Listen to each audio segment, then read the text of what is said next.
malam, sahabat cuan, sahabat trader. Hari ini tanggal 27 bulan Januari 2023 malam ya. Ini udah pukul 23 malam ya, teman-teman. Saya pengen lihat dulu nih ya, apa yang menarik nih sebenarnya ya. Kita bahas. Ini di depan saya di monitor, saya lagi mantau ya indeks dolar, pergerakan dolar saat ini. Ya, karena malam ini adalah saat-saat krusial jam market di Amerika Serikat ya teman-teman. Kita lihat pergerakan dolar ya dalam sebulan ini turun terus ya teman-teman. Kita lihat yang 3 bulan. Nah ini yang lebih bagus nih. Dari posisinya di 112 hingga pada hari ini ya, saat ini turun ke 101. Nah ini adalah penurunannya terus turun secara lambat tapi pasti ya, perlahan tapi pasti. Lagi-lagi ini dipengaruhi oleh berita-berita ya atau kebijakan-kebijakan dari The Fed yang sedikit terlihat udah dovish ya, yang tidak yang kemungkinan besar tidak agresif lagi menaikkan suku bunganya di tahun 2023 ini. Nah, jika terjadi penurunan seperti ini, dolar melemah, secara hukumnya, teorinya itu akan berdampak kepada harga komoditas ya teman-teman, karena dolar murah sehingga biasanya harga komoditas kembali dibeli ya, di buyback, dan itu biasa berdampak kepada harga-harga gold dan harga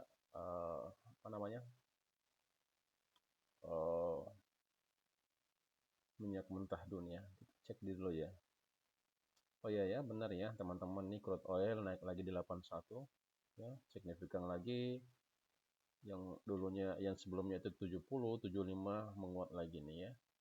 Ini juga karena ekspektasi Cina udah mulai reopening lagi ya, mobilitas masyarakatnya udah mulai kembali. Kemudian juga gold juga 1924 signifikan sekali ya naiknya ya, dari 17, 18, 19 ya, break high.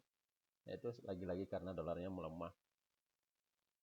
Tapi saya ingin lebih fokus ke sesuai judul kita ya, terhadap obligasi, harga obligasi. Coba kita cek ya teman-teman, obligasi saat ini. Obligasi, mana tuh obligasi ini ya, obligasi dunia. Oke. Oke, udah tampil ya. Ini obligasi Amerika yang selalu menjadi acuan obligasi di seluruh dunia, termasuk di Indonesia juga. 10 years ya, yang ini yang 10 tahun, ini 3,5 ya, imbal hasilnya. Nah, yang 2 tahun 4,2 ini sudah menguat sih ya teman-teman ya. Ini yang 10 tahun ini udah pernah menyentuh yield-nya itu di 4,2 ya. Secara teori kan ketika yield-nya meningkat ya, maka harganya jatuh ya teman-teman. Kita lihat dulu, kita buka dulu, kita klik dulu ya, kita mau lihat teknikalnya seperti apa. Nah ini dia secara harian ya, tapi kalau kita pakai time frame harian, horizonnya sangat pendek, sehingga kita harus mencari horizon yang lebih panjang, 1 bulan atau 3 bulan. Oke, ini dia ya, kita pakai yang 3 bulan aja. Nah ini di bulan berapa nih ya, di bulan November ya, tanggal 8, ini sempat di 4,2 ya, tertingginya di sini 4,2 ya. Posisi yieldnya obligasi Amerika 10 tahun ini terus turun sempat kemarin ya, masih di bulan ini, bulan Januari itu tanggal 19, yieldnya menyentuh ke 3,3 ya teman-teman, ini sekitar 3,3. Nah, kita tahu bahwa ketika yieldnya turun seperti ini ya, maka harganya itu menguat ya, secara teorinya hukumnya seperti itu. Ketika yieldnya turun, maka harganya naik ya teman-teman. Nah ini yieldnya turun ya, dari 4 ke 3, posisi 3 sekarang ya. Nah, artinya harganya naik dong ya. Tapi kita harus tahu nih, teman-teman, kita sependapat bahwa secara teori lagi ketika pemerintah bank sentral menaikkan suku bunga ya, itu harusnya kan eh, harga obligasi turun ya, yieldnya meningkat. Tapi di monitor ini kita lihat yieldnya malah turun. Yang kata lain eh, harganya naik. Kenapa seperti itu? Ya kan udah nggak sesuai lagi nih ya. Kita lihat nih.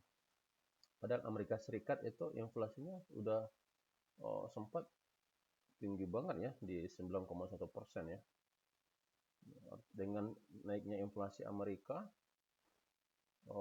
coba kita cek dulu ya inflasi Amerika itu, kita lihat grafik aja ya supaya bagus.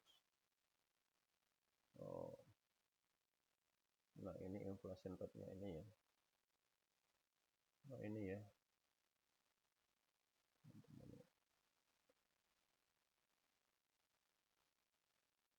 Mana nih?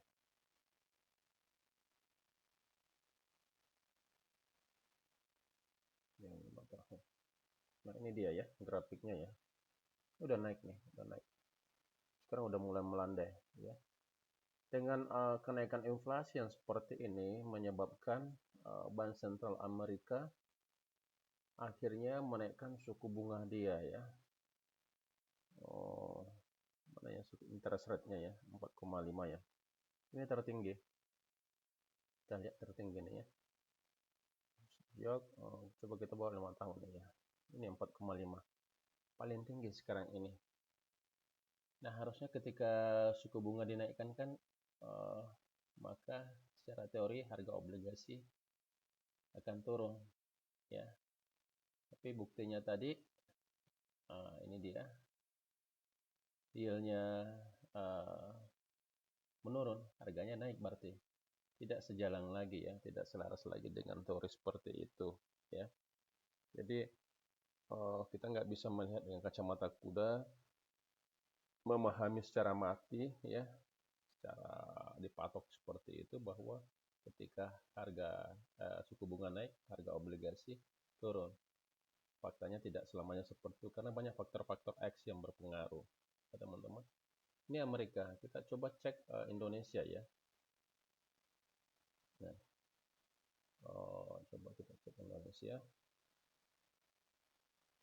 Obligasi ya, surat utang negara Indonesia seperti apa.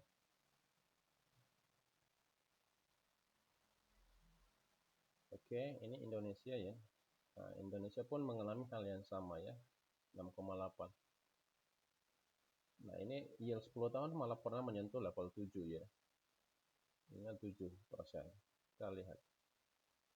Ini 1 bulan ya. 3 bulan. Nah, itu dia. Di sini dari sini ya, dari 7 ya, benar 7,5, 7, berapa? 7,6 ya. Terus turun sampai hari ini. Kemarin malah sempat menyentuh di 6,7 ya. Yieldnya ya, persen sekarang 6,8. Ya.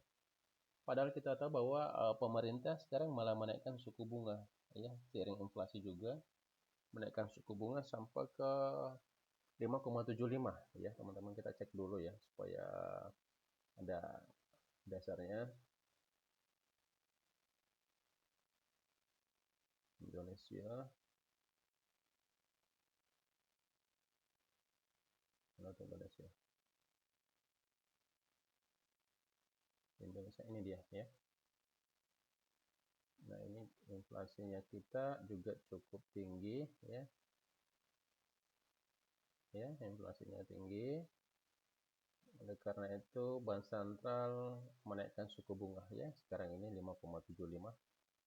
Teman-teman, kita lihat. Nah, kita cek grafik dulu. Ya, naik kan? Nah, suku bunga naik, harusnya harga obligasi turun.